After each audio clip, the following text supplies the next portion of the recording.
Graça e paz, meus irmãos, muito boa tarde. Que Deus, por sua bondade e infinita misericórdia, continue a nos abençoar, em nome de Jesus. Meus irmãos, eu quero meditar em um texto bíblico juntamente com vocês, um texto que se encontra no livro de Juízes, capítulo 6, versículo 11, que nos diz assim: Então o anjo do Senhor veio e assentou-se debaixo do carvalho que está em Ofra, que pertencia a Joás, o Abzerrita, e Gideão, seu filho, estava malhando trigo no lagar, para o salvar dos midianitas.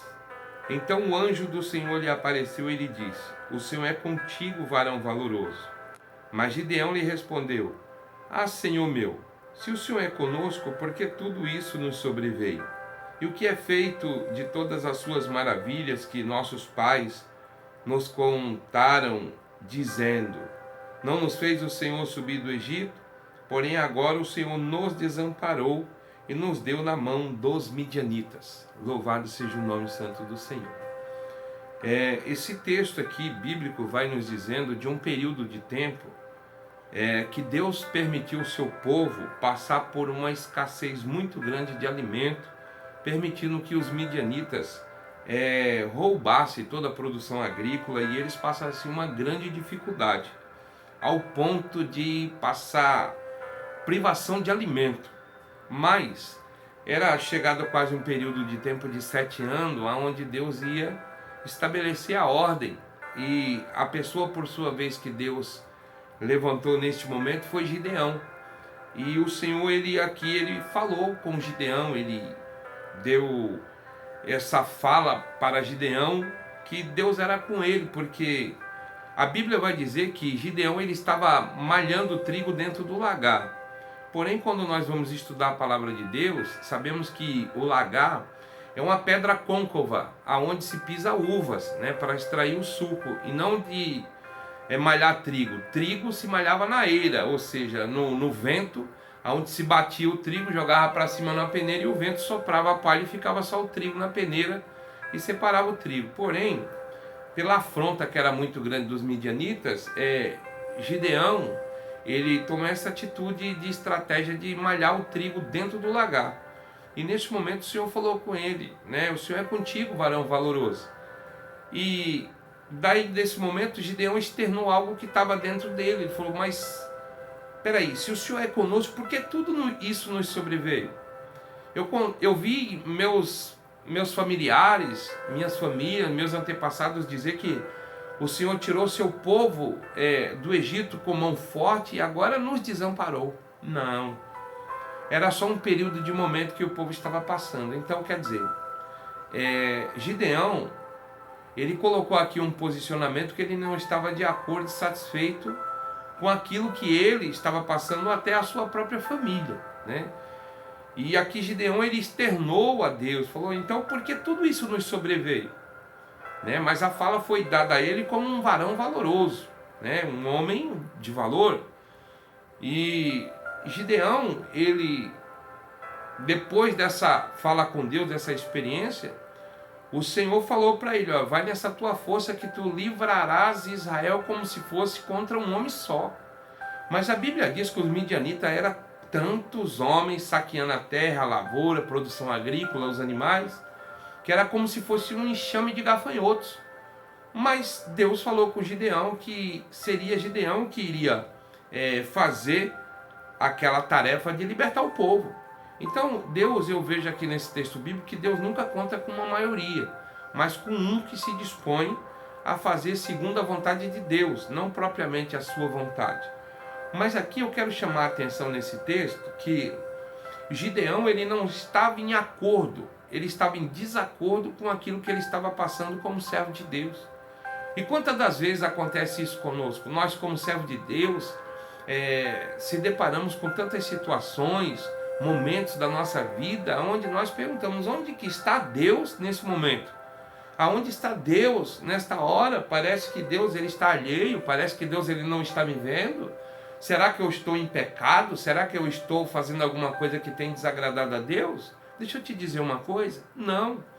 Nós só receberíamos o bem de Deus e o mal não. Jó falou para a mulher dele, falou: mulher, tu está falando como uma louca, fala tu. Eu receberia o bem de Deus e o mal não. Então nós como servos de Deus, aqueles que professam o nome de Jesus, nós não estamos imunes, né, e isentos de passar algumas privações. Gideão, ele falou, mas peraí, se o Senhor é comigo, por que tudo isso nos sobreveio?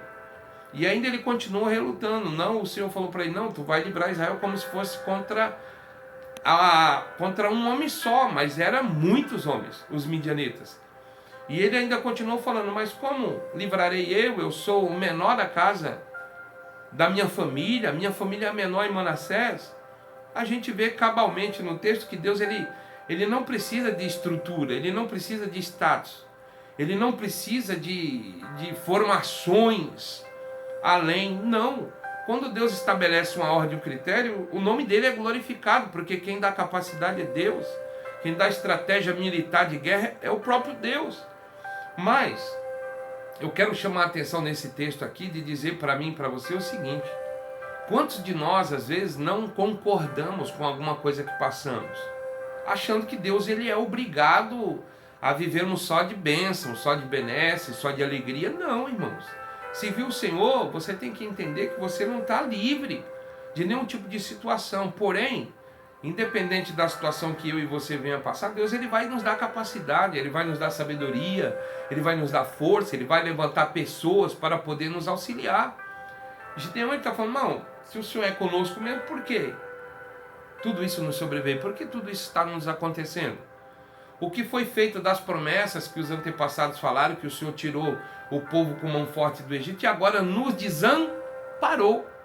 Gideão falou para Deus que o Senhor Deus o tinha desamparado. Não, deixa eu te dizer uma coisa, você pode estar passando até uma luta, uma prova, uma escassez, uma dificuldade, quem sabe você está se sentindo só, mas o Senhor não te abandonou, o Senhor não te desamparou, é só uma fase, isso aí vai passar, a luta vai passar, a tribulação vai passar. Eu costumo dizer algo, é verídico, verdadeiro, não há mal que dure para sempre, vitória que não chegue. Não há tempestade que sempre dure e não venha fazer com que o sol não venha aparecer e não venha brilhar. Então uma hora a calmaria vai chegar, o vento vai passar, a vitória vai chegar e você vai dizer assim, Deus sempre esteve comigo. Então Deus ele está contigo, Deus está comigo, Deus estava ali com Gideão. Mas Deus ele enxergou em Gideão uma atitude de estratégia, ele foi estrategista. Ele podia muito bem passar privação alimentícia, de fome, de luta, de guerra e morrer ali no canto. Não, o Senhor vai nos punir ao ponto de morrermos aqui de fome. Tanto que, segundo os historiadores dizem, se demorasse um período mais de tempo, o povo ia começar a morrer de fome, literalmente. Porque não tinha alimento. Por quê? Porque Deus permitiu acontecer isso para o povo poder rever os conceitos. Às vezes Deus permite a gente passar alguma coisa, que é para ver realmente onde é que está a nossa confiança, aonde é que está o foco da nossa adoração, a nossa direção, e aonde é que nós estamos colocando a nossa confiança. Então, receba essa palavra, em nome de Jesus, que Deus em Cristo te abençoe, e saiba de uma coisa, Deus ele não é o culpado de lutas e provas que passamos, mas Ele é o responsável para nos fazer tirar de qualquer tipo de situação. Porque Deus, Ele é o Deus dos impossíveis e não há nada que Deus Ele não possa fazer. E às vezes nós passamos uma luta, uma prova, somos sentimentais, somos seres humanos, às vezes não aguentamos e queremos parar, desistir de tudo. Mas o Senhor fala para você nessa tarde, não desista, continua, porque a última palavra na tua vida quem dá é Deus. Não é o governo, não é ninguém, é Deus que dá a última palavra na tua vida. Receba essa palavra, em nome de Jesus. O Senhor não te abandonou, o Senhor não te esqueceu. Receba essa palavra. Gideão estava passando aquela fase, mas Deus enxergou em Gideão o que Ele quer enxergar em mim e você, o quê? Determinação, esperança e perseverança. E a nossa esperança não traz confusão, sabe por quê? A nossa esperança está num Deus poderoso, um Deus que tudo pode. Então essa luta aí vai passar, não há mal que dure para sempre, vitória que não chegue. Uma hora a tempestade vai passar, o mar de almirante vai chegar, a calmaria vai chegar e você vai dizer que vale a pena servir o Senhor, vale a pena estar na presença de Deus. Nenhum ser humano passa aqui nessa vida sem passar luta e sem passar prova. Se nós olharmos aqui para a palavra de Deus, nós vamos ver pessoas que passaram muita luta e prova também, como eu e você. E Deus não deixou de operar, Deus não deixou de agir. Às vezes Deus ele nos confronta em algum tipo de cenário que é para nos amadurecer, que é para fazer a gente crescer na graça, no conhecimento. Você vai estar no controle de tudo? Ou você acha que Deus só quer você sorrindo? Não. As lágrimas, ela faz rever os conceitos. O vento faz tirar os frutos que estão apodrecidos. O vento faz arrancar as folhas secas. As galhas secas, faz uma limpeza o vento. Então não reclame, Deus ele está no controle de todas as coisas. Que Deus em Cristo te abençoe em nome de Jesus. Eu quero orar nessa hora por cada um de nós. Pai, eu te louvo, te exalto, te enalteço em espírito e em verdade. Muito obrigado pela luta, pela prova, pela dificuldade, por aquilo que eu entendo e por aquilo que eu não compreendo. Deus, que eu continue colocando o centro da minha confiança em Ti, a minha perseverança e a minha fé, para a glória e louvor do Teu nome. Senhor, dá força para a Tua filha e para o Teu filho, e faz-nos entender que a última palavra na nossa vida, quem dá, é o Senhor. Assim eu te louvo, te exalto por mais essa rica oportunidade em nome de Jesus. Amém. Que Deus em Cristo te abençoe. Um beijo no teu coração. E lembre-se, assine lá o canal, se inscreva, assine o sininho, reenvie, faça algum comentário, faça alguma crítica para que eu possa melhorar em alguma coisa. Em nome de Jesus, que Deus em Cristo te abençoe. Um beijo no teu coração.